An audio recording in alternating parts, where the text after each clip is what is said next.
up, folks? It's me, Ken Ledesma, here with a new episode of TNE, the Nerdvana Experience. And this episode, I want to do something different. I want to talk about the true crime, serial killer type of content. Now, a lot of different podcasts and YouTube channels make true crime content, and it's very successful and stuff. TNE is not going to become that, but I do find it fascinating about, when it come down to like different stuff in American history, when it come down to true crime. Mainly in the true crime genre, it'd be mainly like the serial killing genre of it. It's like America seem to have a strange fascination with serial killers. For the last past couple of decades, as a nation, America has been enthralled by the idea of somebody killing somebody for pleasure. It goes back to what I was just saying a couple seconds ago. It's podcasts and YouTube channels where people actually sit back and enjoy watching their true crime content. The 1979 trial of Ted Bundy, that was the first nationally televised case about somebody being a serial killer. And it was watched by millions and millions of Americans. The thing that confuses me when it come down to true crime and stuff, like we watch like documentaries of, like, we watch Cops, then you got Unsolved Mysteries. What's another one? You got this stuff that's called Snap, that's on the Weed channel, like for women, for Oxygen and shit, on the Oxygen channel for women. Those genre of documentaries do so well, but in real life, it's one of the scariest things ever. One of the cases in particular that I've been reading about that caught my attention, that I really haven't seen nobody talk about, is called the Yoga Shop Murderer.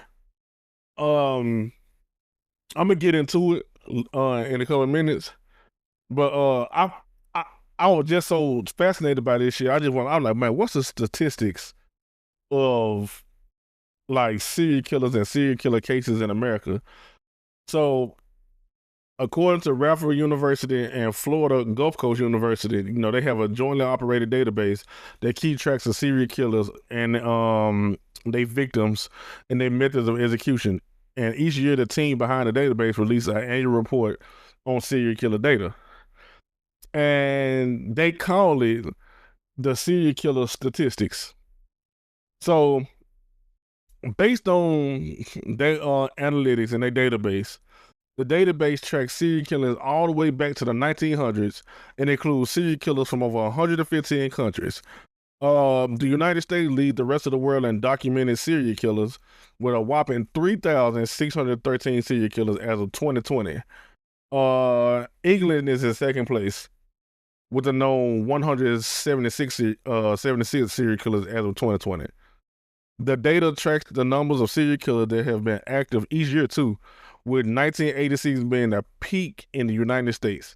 Generally, murders by serial killers in the United States were at its highest between 1970 and 1990, which is when some of the most sensationalized killers were active. Like, you think about somebody like I said, Ted Bundy, Jeffrey Dahmer, people like that. Like, all that shit happened between the 70s all to the 90s and stuff. Like, they not lying about serial killer being sensationalized. There's all types of documentaries and movies based on these people. That number though has steadily declined in recent years, although wealth of content about them can fool you. Now,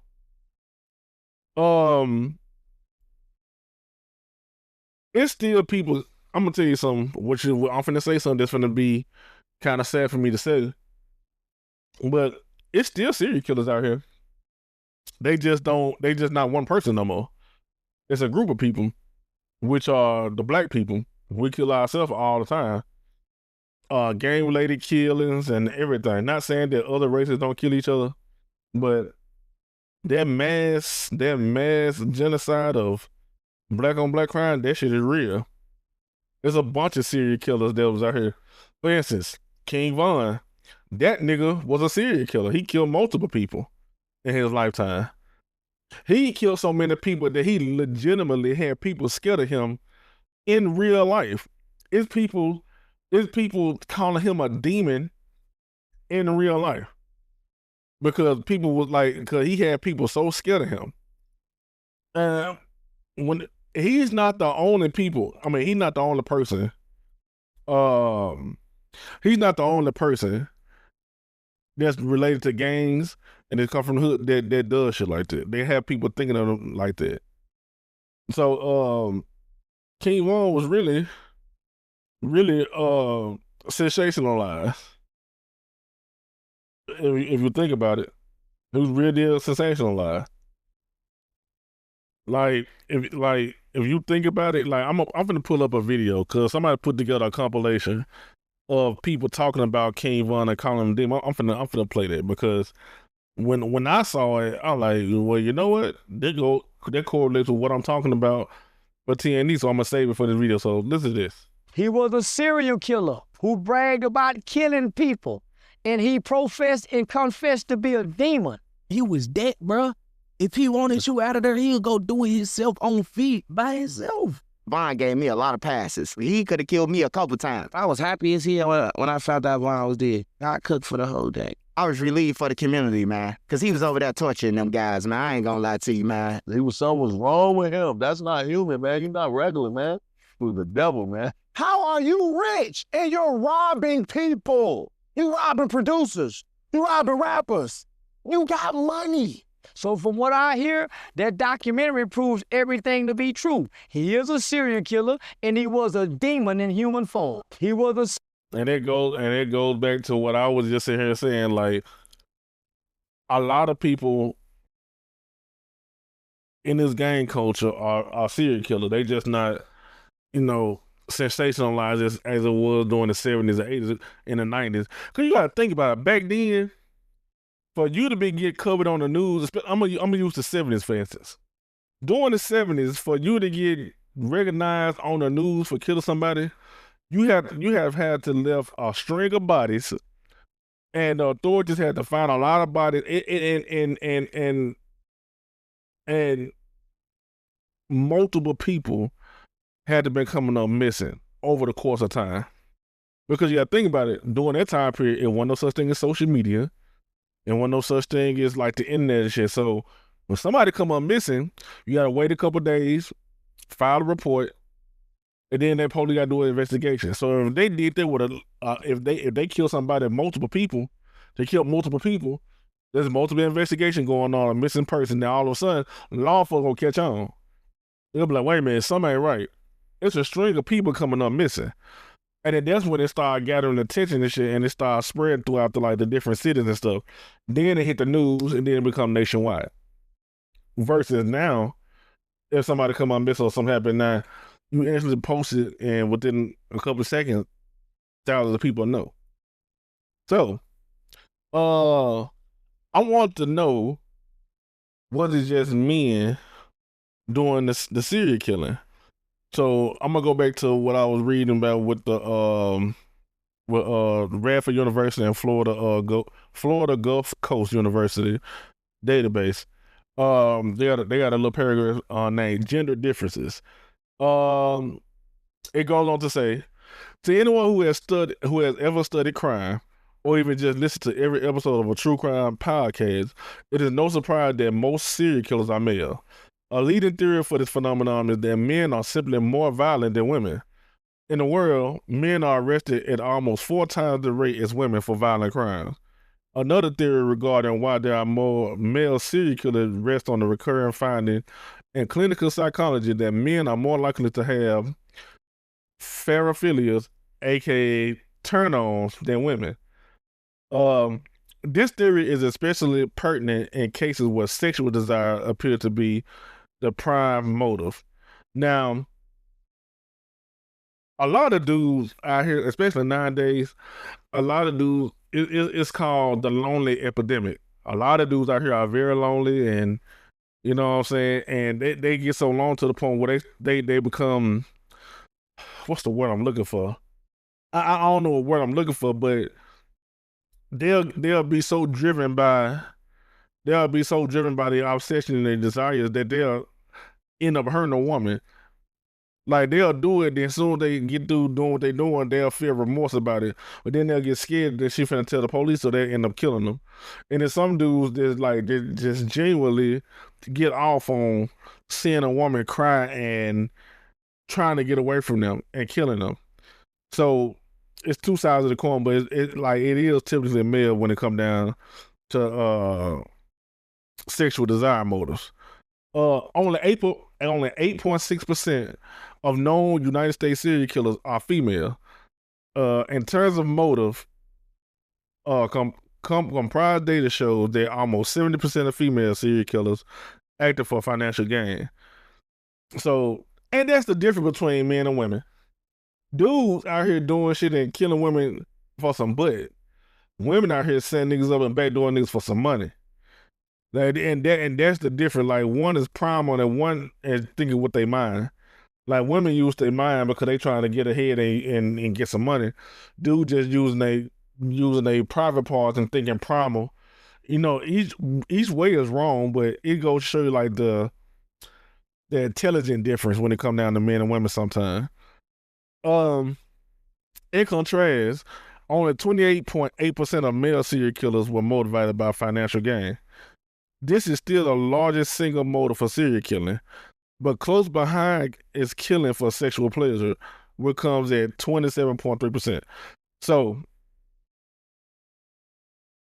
70% of female serial killers kill for money. 28.8% of males kill for money. But sexual pleasure still comes in second place with 27.3%. Like, even though niggas may kill for money, they still want their butt. It's just a sad truth. This is still this is still the largest single motive for serial killing, but close behind is killing for sexual pleasure comes in at second place.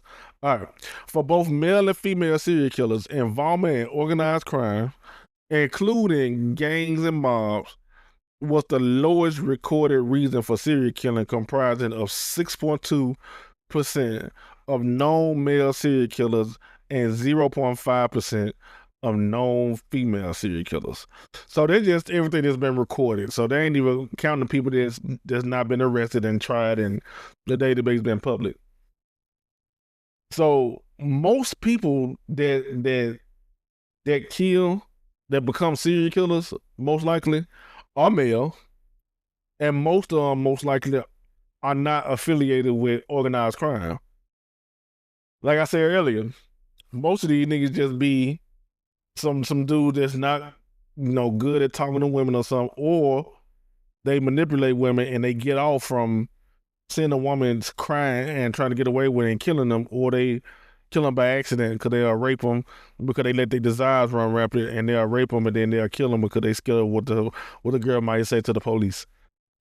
Now, I watch a whole lot of Law and Order SVU. I watch a whole lot of that. I love that show because Olivia Benson, she that nigga. But man, some of them like, somebody told me that a lot of them cases that appear on Law and Order SVU are based off real cases. They just like made for TV and kind of fictionalized a little bit, and names are changed and all that good shit. If that's the case, bruh, it's some crazy men. Now, I only seen a couple episodes where the woman is the one behind all this shit. But for the most part, these men out here are fucking crazy. At first I used to always be like, I used to feel some type of way when people used to ask a woman, if you get stuck in the woods, who you'll choose, a bear or a male? And most women, if not all women, say that they'll choose to be in the woods with a bear versus being with a man. And most of the answers that they choose, they be like, well, I know the intentions of a bear. If I leave the bear alone, the bear leave me alone. I don't have to worry about getting raped or have to worry about what that bread to do or will do to me compared to what that man will do.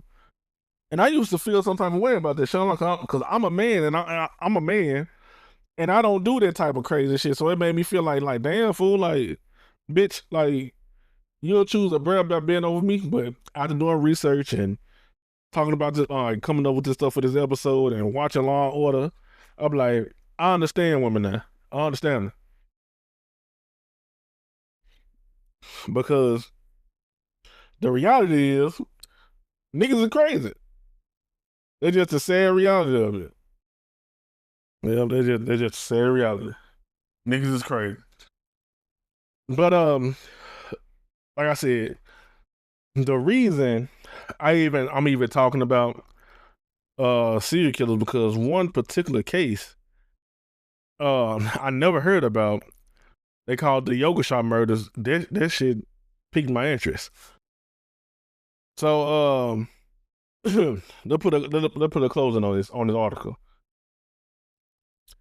In conclusion, despite the current interest in studying serial killers, serial killings have drastically decreased in the last couple of decades. As the face of sensationalized crime continues to change, the serial killers of the 20th century continue to capture the attention of millions. Social scientists continue to be right behind it all, collecting data and trying to figure out why these crimes occur and why we love to watch. That article was written in March 4, 2023, Data and Social Science News by Ken Ledesma.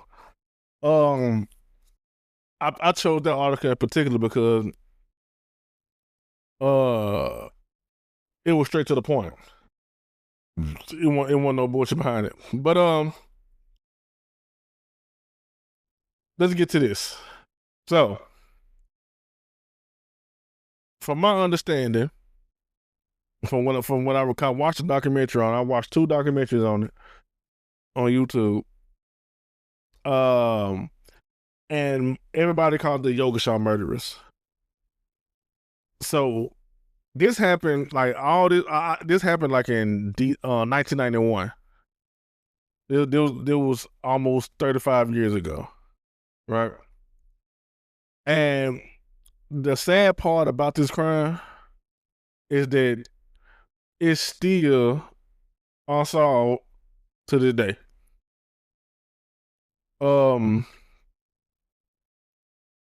Let's go. Let's get to it. I'm trying to get to my notes. The fuck? All right, there we go.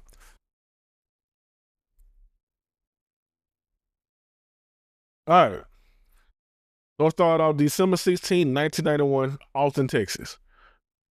It's the kind of chilly winter where everybody gathered together at the last minute to get Christmas gifts and is winding down for the weekend. It's a store in Austin, Texas. It's called I Can't Believe It's Yogurt. That's why it's called, the Yoga Shop Murders. It's inside of a strip mall. 4 girls, all teenagers, doing exactly what you expect them to do. Some working the shift, cleaning up, maybe making some plans for later on. There's one girl named Jennifer Harbison. She was 17 years old, the responsible one. She ran track, got decent grades in school, wanted to be a teacher. She had a best friend, Eliza Thomas, also 17 years old. Worked alongside her at nighttime at the yoga shop. Based on reports, Eliza was autistic, quirky, and had this quiet kind of confidence about her. Then you had Sarah, Jennifer's younger sister. She was 15. She had stopped by after a school field trip. She wasn't even scheduled to work, but she often helped out at the store because her and her sister were close. And Sarah, she brought along her best friend, Amy Ayers. She was 13 years old.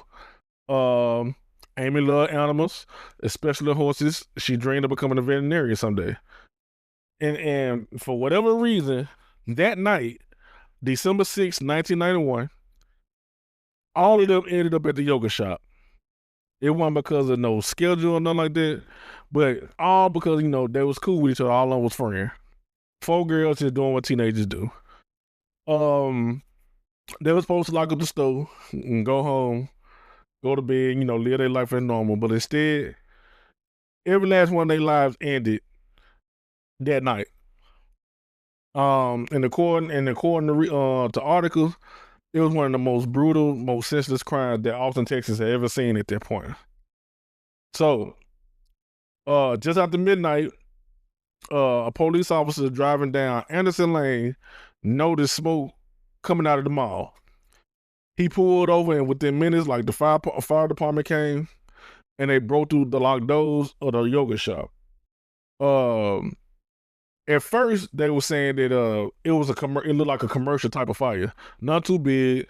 Flames were mostly confined to the back room. But when the smoke cleared, firefighters made a discovery that will haunt them for the rest of their lives. Because behind the counter, like in the back storage area, they found the body of all 4 of the girls. They was naked, bound with their clothes, and they were burned almost beyond recognition. 3 of the bodies were stacked together. They had been tied up and shot in the head, execution style.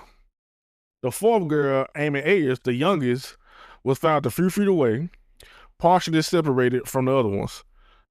Amy had been raped, then shot twice, once in the head and once in the back. The second bullet was fired after the first missed. And the fire, they say, it was an accident. They said it was an accident at first, but investigators, like real quick, said it was arson. And they started, and the fire started by using the accelerant, to destroy the evidence and shit. But the fire didn't do its job, and they left behind a whole bunch of evidence. So when I was reading this, I was like, bruh, 2 17-year-olds, a 15-year-old, and a 13-year-old, all raped and killed execution style. That is some of the most heinous. I don't give a fuck. Look, I don't care what race you are. You can be black, white, Hispanic, Asian, Puerto Rican. It don't matter. Young girls that age to be raped from the age of 17 to 13 and shot execution style and burned, they corpse burned like that.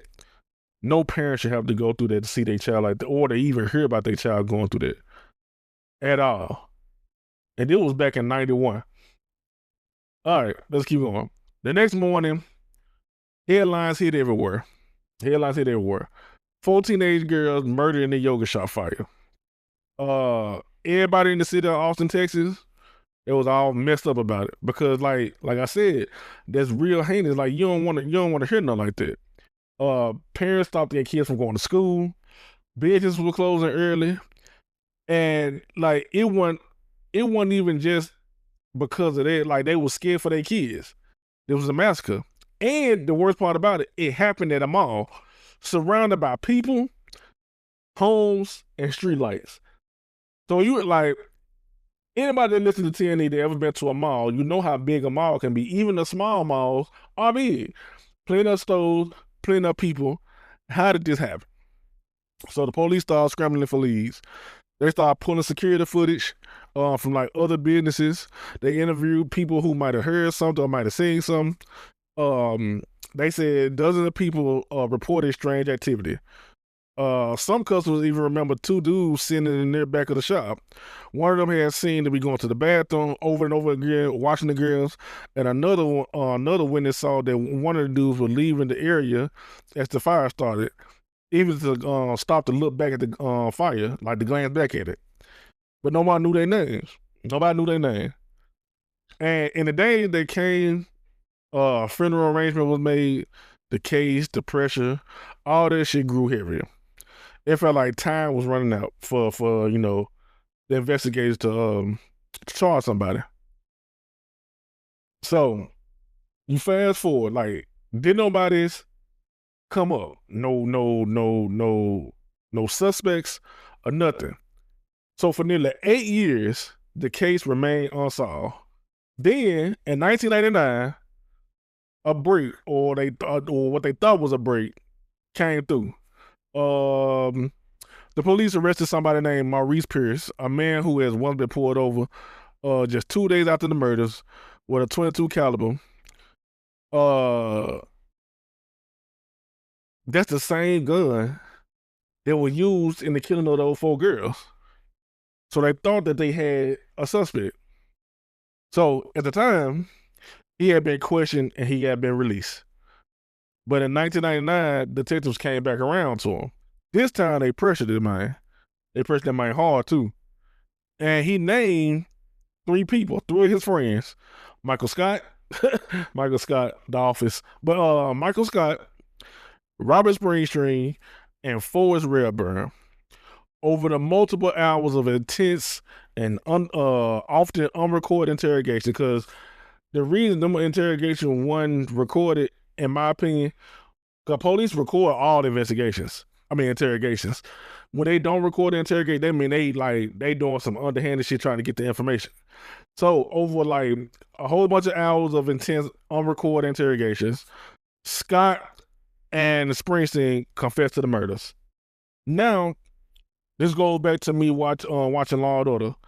Sometimes a detective can press somebody so hard to the point where they so scared and they so pressed that they'll confess to something that they didn't do because they just so they scared. So here's where shit starts to unravel. They stories didn't match. They each gave different versions of the events. They got critical details wrong, like which girl was shot first and how the girls were tied up. Their confession was long, contradictory, and came hours after questioning with no legal counsel and heavy suggestion from detectives. See, that's why I just heard said. For me watching Law and Order, that'll happen when you don't got your lawyer with you, and them detectives be on your ass like that. You'll confess us with shit. They'll get you to confess just so they can say they saw the murder of it and have you in jail for something that you didn't do. So prosecutors, they still move forward. They still move forward. All right. In 2001, Robert Springsteen, he stood trial. He went to trial. And in 2002, Michael Scott followed and went to trial. Both of them was convicted. Despite having zero physical evidence linking them to the crime scene, they didn't have no DNA, they didn't have no fingerprints, or it was no witnesses placing them at the yoga shop. Their convictions rested entirely on their confessions, and their confession didn't even match. So the people, like the community and shit, was split. Some people was relieved. They were like, man, finally you got some justice for these girls. And some other folks were like, bruh, some of this shit don't sit right. How do these folks get arrested when they don't got no DNA, no fingerprint, no people placing them at the yoga shop, or nothing? So they felt that the case fell forced. And then that's when science caught up with everything. So in 2008, you fast forward to 2008. Fast forward to 2008, after years of appeals and public pressure, a new round of DNA testing was ordered on the biological evidence. So, especially, they really took samples from Amy Ayers, that's the younger one. And that test changed everything. They done changed everything. Investigators discovered male DNA, not just partial DNA, but a valuable sample, which was a big piece of DNA. And it didn't match Springsteen, it didn't match Scott, it didn't match Pierce, or it didn't match Wellborn. None of the people that they got locked up and got tried and went to jail for that, it didn't match neither one of them. It didn't match nobody in law enforcement databases. That was enough to make the whole case just fall apart. Both Springsteen and Scott, they had their convictions overturned, and they walked away free a year later. What looked like a case closed song, it blew open. It came right back open. It's an open case again. And to this day, people still don't know who the real killer is. Ain't nobody found him. One of the most frustrating parts about this case, according to multiple witnesses back in 1991, They said they saw two strange men in the shop near closing time. One of them was described as tall with a military style haircut. The other had dark features and kept pacing near the back of the shop. Neither man was ever identified. Several reports were also made about a green sedan parked behind the strip mall.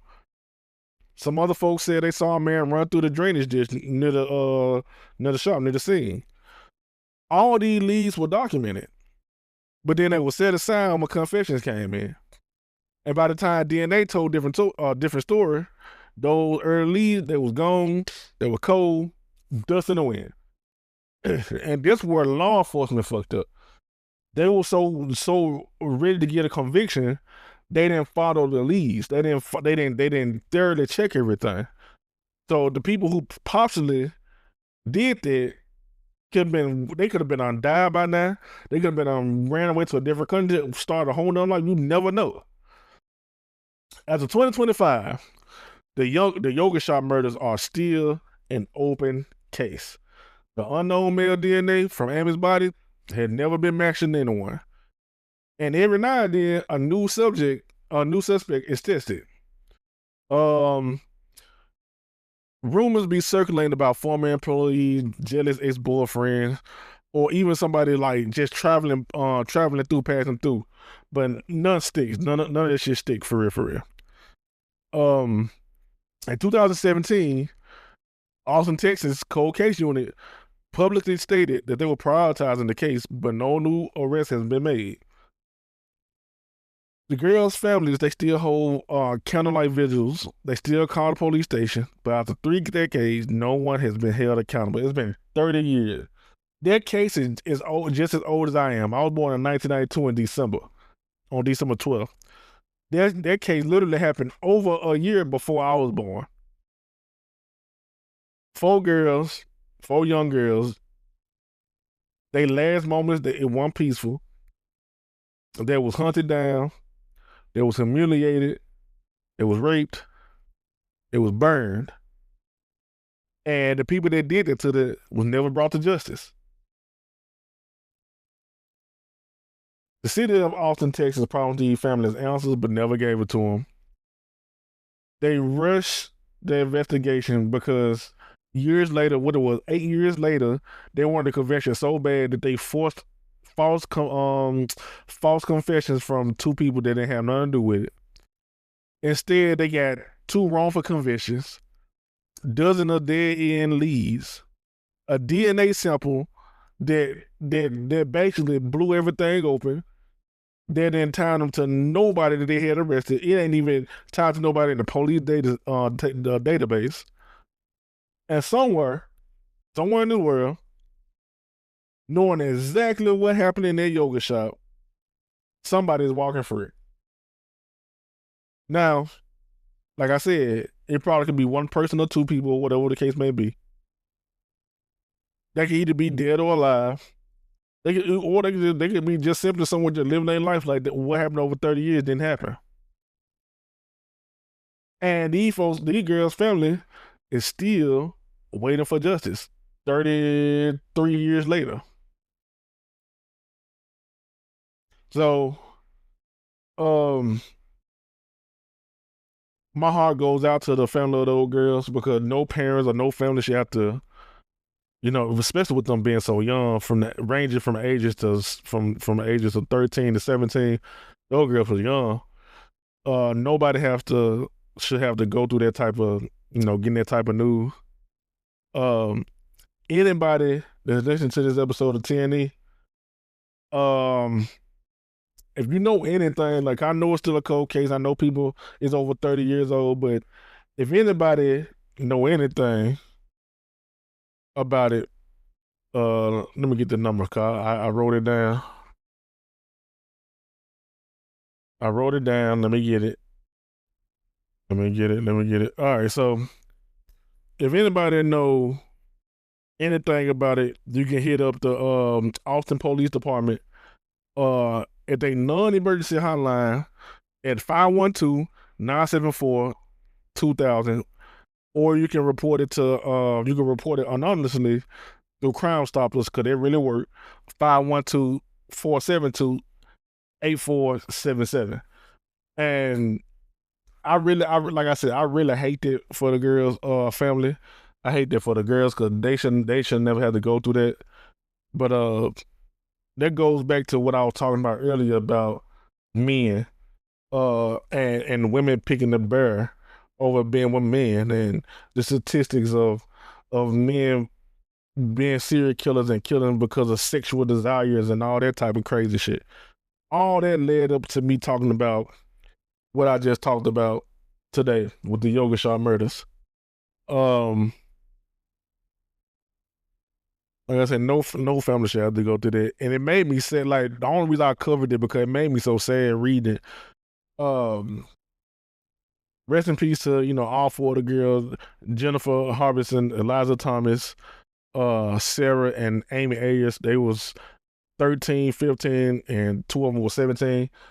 Like I said, they end should have never came the way it came. Hopefully they, it was I know it wasn't quick for them, because for them to be raped and shot execution style, they didn't rape no dead body. They did while the girls were still alive, and they didn't kill them all at the same time. I just couldn't imagine that terror that them girls was going through, and I really hate that shit for them. It really broke my heart when I was reading this shit, and that's why I want to cover it today on TNE, especially since I'm starting to get like a somewhat of a following, and I just want to spread information about it. Again, if anybody that's listening to TNE got any type of information about it, you can hit up the Austin, Texas Police Department on a non-emergency hotline, 512-974-2000, or you can report it through Crime Stoppers at 512-472-8477. Yeah, rest in peace to all them girls.